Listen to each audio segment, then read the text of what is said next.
அன்பு உள்ளங்களே, அனைவருக்கும் வணக்கம்.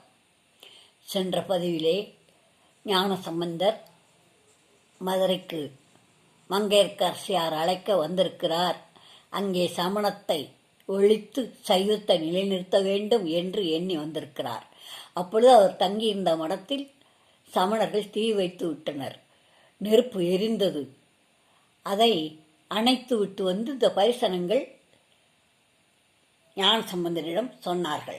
சொன்னவுடன் அவர் அப்படியா என்று சொல்லிவிட்டு நினைத்து பார்க்கிறார். இந்த தீயை இப்படியே அனுப்பினால் என்ன செய்யும்? பாண்டிய மன்னனை எரிச்சிரும். மன்னனை கொண்டு வந்தால், சைவத்து கொண்டு வந்தால் மக்கள் வெளியே வந்துடுவாங்க. அதனால முதல்ல மன்னனை பார்க்கணும் அப்படின்னு நினச்சிட்டு அவர் நினைக்கிறார். அப்படி நினைக்கிற போது அந்த மங்கையர்க்கரசியார் சொன்ன வேண்டுதலெல்லாம் அவருக்கு நினைவுக்கு வந்தது. என்ன சொன்னார்? என்னுடைய மாங்கல்யம் காப்பாற்றப்படணும், பாண்டிய மன்னன் காப்பாற்றப்பட வேண்டும், அவர் சமணத்திலிருந்து சைவத்துக்கு வரணும், அதை மக்களுக்கு தீங்கு ஏற்படக்கூடாது அப்படின்னு சொல்லி கெஞ்சி கேட்டார். அதே மாதிரி மந்திரியாரும் கெஞ்சி கேட்டார். அதனால என்ன செய்யலாம் நினைச்சாரு. இந்த நெருப்பு எரிஞ்சு அமர்த்தின உடனே கரும்புகையாகி மறுபடியும் அது நெருப்பாக ஆயிடுச்சு. கங்குகளா நெருப்பாயிடுச்சு. கூரை வீடு தானே, கட்டை கம்பு இது தானே இருக்கும். அதெல்லாம் எரிஞ்சு கங்கா இருந்துச்சு. இருந்த உடனே அவர் என்ன செய்கிறாரு, இந்த நெருப்பை வெப்பமாக மாற்றி பாண்டியனுக்கு அனுப்பிடுவோம். பாண்டியன் மேலே வெப்பமாக இருந்தாக்க அவர் இந்த வெப்பு நோய்க்கு உள்ள வந்துருச்சுன்னு சொன்னால் அதை தீர்க்கிறதுக்காக நம்மளும் சரி சமணர்களும் சரி அதை தீர்க்கிறதுக்கு பார்ப்போம். யாருக்கு தீருதுன்னு பார்ப்போம், அந்த நோய் தீருதுன்னு பார்ப்போம். அப்போ சிவனர்களால் அந்த நோய் நாம் பாடுற பாட்டிலையும் நாம் போடுற விபூதிலையும் பூசுகின்ற அவருக்கு பூசிவிடும் விபூதியிலும் திருநீரிலும் அந்த நோய் கரைந்துவிடும், தீர்ந்துவிடும். அப்பொழுது அவர் நம் சைவத்தை நம்புவார். அதனால் அவர் மேலே ஏவுவோம் சொல்லி ஒரு தேவாரப்பதியம் பாடுறார். செய்யனே திரு ஆளவாய் மேவிய ஐயனே அஞ்சேல் என்றருள் செய்யனை பொய்யராம் சமணர்களும் சுடர் பையவே சென்று பாண்டியர்க்காகவே. எப்படி சொல்கிறான்னு பாருங்க, பையவே சென்று பாண்டியர்க்காகவே சொல்லிட்டார். அப்படியே வேந்தனுக்கு வெப்பு நோய் வந்துருச்சு.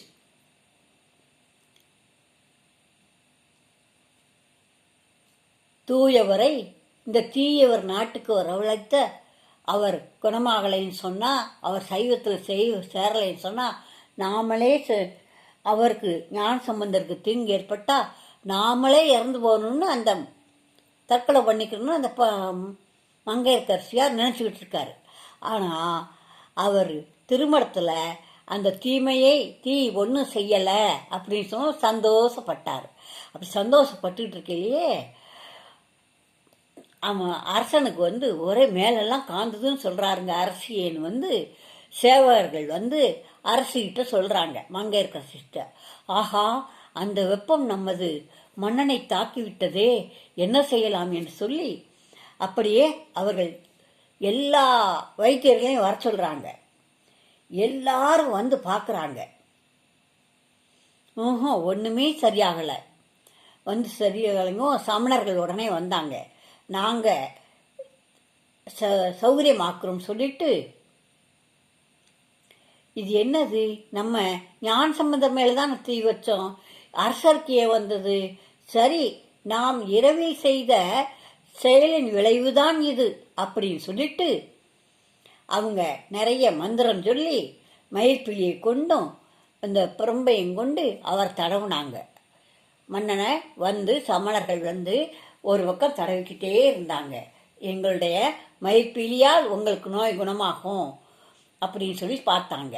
தடவுனா அந்த மயிர் தோகை என்ன செஞ்சிச்சு, சாம்பலாக போயிடுச்சு. ஒரு விசிறிக்கட்டையை வச்சு அப்படியே தடவுனாங்க. அதுவும் சாம்பலாக எரிஞ்சு அவருடைய வெப்பத்தினால அதுவும் சாம்பலாக போயிடுச்சு. என்ன இது, நாம் செய்கின்ற ஒன்றும் சரியில்லாமல் இருக்கிறத நினச்சி தண்ணீர் தெளித்து பார்த்தாங்க. வந்துருச்ச தண்ணியை ம்ஹும்.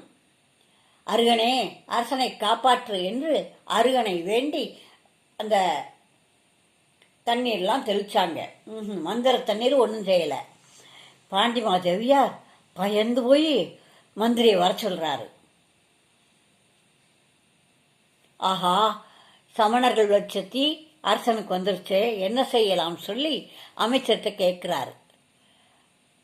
அரசு யாரும் அந்த மந்திரி யாரும் அரசன்கிட்ட போய் சொல்றாங்க, அரசே, இந்த ஞானசம்பந்தருக்கு சமணர்கள் செய்த கொடுமை தான் இப்பொழுது உங்களுக்கு காந்தலா காந்தது. அதனால இந்த பிணியை தீர்க்க ஞானசம்பந்தரையே கூப்பிடுவோங்க அப்படின்னு சொல்லி கேட்குறாங்க. கேட்ட உடனே யாரனாலும் கூப்பிடு, சமணர்கள் சௌரியமாக்கினாலும் சரி, ஞானசம்பந்த சௌரியமாக்கினாலும் சரி, நான் யார் பக்கம் சௌகரியமாகதோ நான் அவங்க பக்கம் சேர்ந்துடுறேன் அப்படின்னு அந்த பாண்டியன் சொல்லிடுறாரு. சரின்னு சொல்லி மங்கையர்க்கரசியார் எங்கள் மந்திரி மட்டும் போனாக்க வரமாட்டாரோன்னு நினச்சி அவங்களும் சேர்ந்து போய் அந்த திருஞான சம்பந்தர் மடத்தில் போய் அவரை கெஞ்சி காலில் விழுந்து கூப்பிடுறாங்க. சரி வாரேன் அப்படின்னு சொல்லி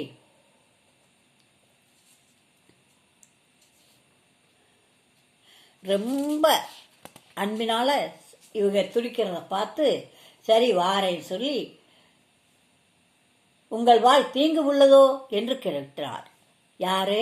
அரசியாருக்கும் மன்னருக்கும் உங்கள்கிட்ட இன்னமும் தப்பு இருக்கா இல்லையே அப்படின்னு சொல்லிட்டு இல்லைன்னு சொல்லவும், ஐயோ சமணர்கள் இங்கு செய்த தீமையை நினச்சி தான் நாங்கள் வருத்தப்பட்டோம், அது அகன்றது.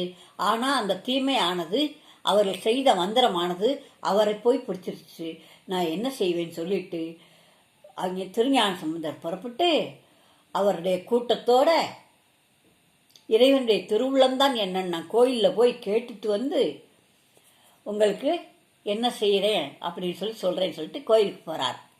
கோயிலில் வந்து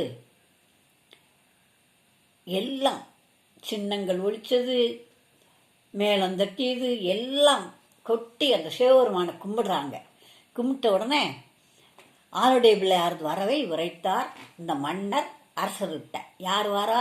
ஞானசம்பந்தர் கோயிலுக்கு போயிட்டு இங்கே வாரேன்னு இருக்காரு, வருவார், வந்து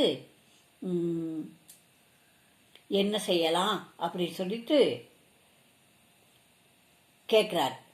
கேட்கறன்னா வரட்டும், வந்து என்னை பார்க்கட்டும் அப்படின்னு சொல்லிட்டு சொல்கிறார்.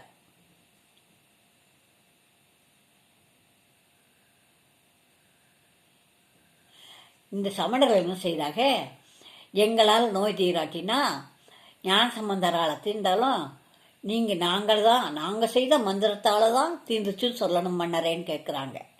அவர் என்ன சொல்கிறாரு, நல்லா இருக்கு, நான் அந்த மாதிரியெல்லாம் சொல்லிட்டு சமண மதத்தில் சேர மாட்டேன், எது உண்மையோ அதைத்தான் சொல்லிடுறாரு.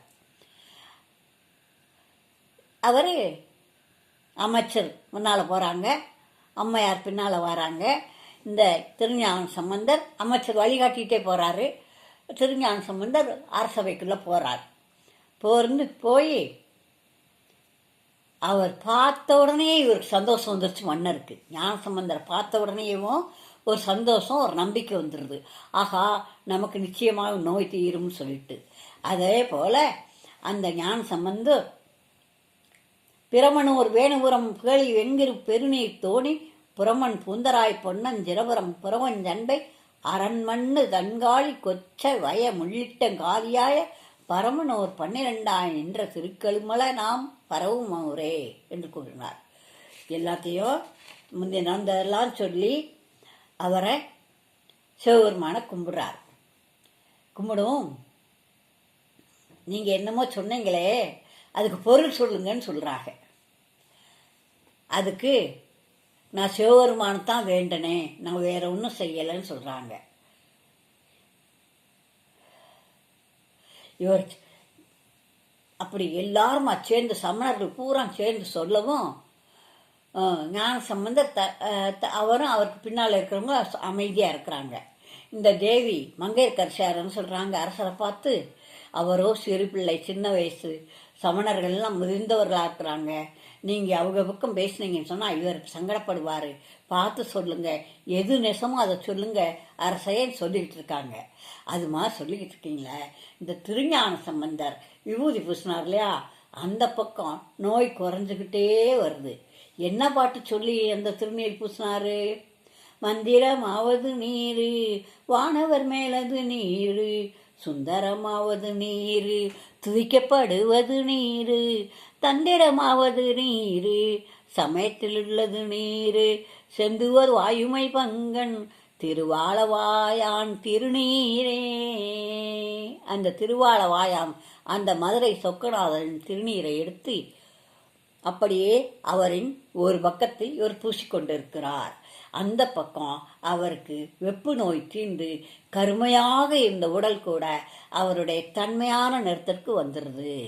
இதை பார்த்து ஞான சம்பந்தர், நான் பூசின பகுதியில் நோய் தீருதுமா அப்படின்னு சொல்லி மங்கையர்க்கரசியார்ட்ட, அம்மையே இந்த பக்கம் பாருங்க நோய் தீர்ந்திருக்குது, அதனால இங்கே அரசர் குணமடைவார், சங்கடப்படாதீங்கன்னு சொல்றாரு. தொடர்ந்து இந்த சமணர்கள் என்ன செய்கிறார்கள் என்று அடுத்த பதிவில் பார்ப்போம்.